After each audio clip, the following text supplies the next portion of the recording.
Well, Coach Jacobs, thanks for joining me. And first, congratulations on your 59-12 win over Dawson last Friday night. You face a good Celeste team here tonight in Alvarado, and we'll talk about them a little bit more here in a bit. But I wanted to talk about last week's game. You went up 21-0 over Dawson about halfway through the first quarter, and yet you'd only run 2 offensive plays.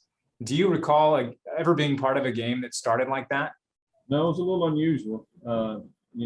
We were able to recover 2 fumbles and convert them into touchdowns, and they really occurred, Simon, back to back, really 2 consecutive defensive series. So to be able to do that and start your game off in that situation, that really gave us a lot of momentum, obviously going into the game, and then our offense just began to click from there.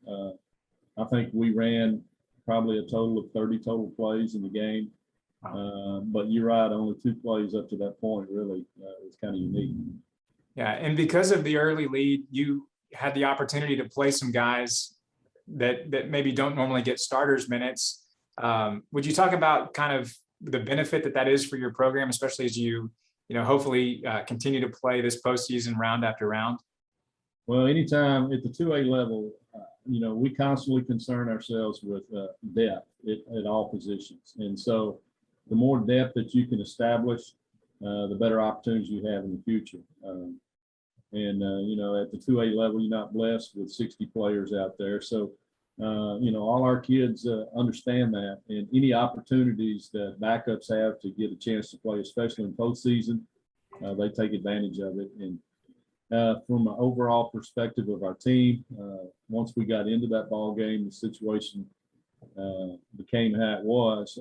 I think all of our starters realized the opportunities that these backups had. They were excited for them. They wanted to go out there and see what they could do. And anytime you get playoff experience with a backup, is a plus for your program. Yeah. You're talking about that depth.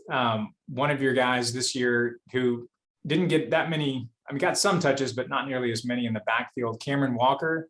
And he featured prominently last season on defense. He's still a standout linebacker, but gets more carries. Had 2 touchdown carries on Thursday night. What do you like about what Cameron brings to the backfield, and how is he maybe different from the other options that you've got back there? Well, he's more of a power runner, but he does have some speed. He understands. He's got good vision. He's got good balance.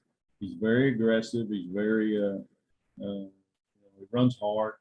He's very deliberate in his running. He's got a lot of confidence. He plays with a lot of confidence. So it's an opportunity for him to do something he really enjoys doing, and he's made the best of it. So we're really pleased with his play so far this year. Yeah. Brian Fonville visiting with Crawford Pirate head coach Greg Jacobs. Coach, your opponent tonight is Celeste, a school that's located about halfway between Dallas and Paris. They come into tonight's game with only 2 losses on the season, and they're coming off of a 56-33 win in their first-round playoff game. What should our listeners know about the Celeste team? Well, they're very talented. They have a lot of athletes on both sides of the ball. Their running back, Javante Stevens, is a thick kid. He's not very tall, but he's about 190 pounds. He's a big-legged kid. He runs very hard. He's got great moves. He's got good speed. He's got great balance. He's a typical zone runner where he's finding creases to go through. He's not necessarily hitting a hole. He's finding an opening. And he's got the speed to get outside, changes directions really well. So he's a catalyst for their offense. He's their primary running back. And then the quarterback, Michael Conley, throws the ball very well. He's very accurate. I think out of their last game against Tioga, 20 pass attempts, they had only 2 drops. So he's very accurate. He throws well in the pocket and on the run.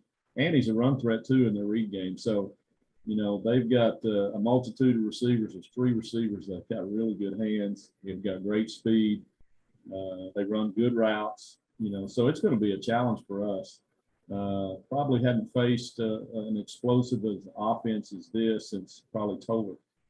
So it'll be an interesting game for us, being able to try to handle all those pieces of their puzzle. You mentioned kind of stopping their offensive attack. How do you think your offense matches up against their D? Well, we hang our hat on being a power running team and utilizing the play action passing game effectively. And so we take a lot of pride in our run game. And I think our kids believe in what we do. They play with a whole lot of confidence on offense. So I think establishing the run, being able to establish the run and control the ball for a lengthy period of time would make a big difference in the outcome of this game. The less time they have the ball in their hands is a benefit to us. But we have to make sure that we take care of the ball, number one, and we need to convert when we have the opportunity. We need to put together long drives and be able to score points. And if we can do that, then I think we have an opportunity to be successful. All right. Well, Coach Jacobs, thank you very much for your time. Good luck tonight. All right. Thank you.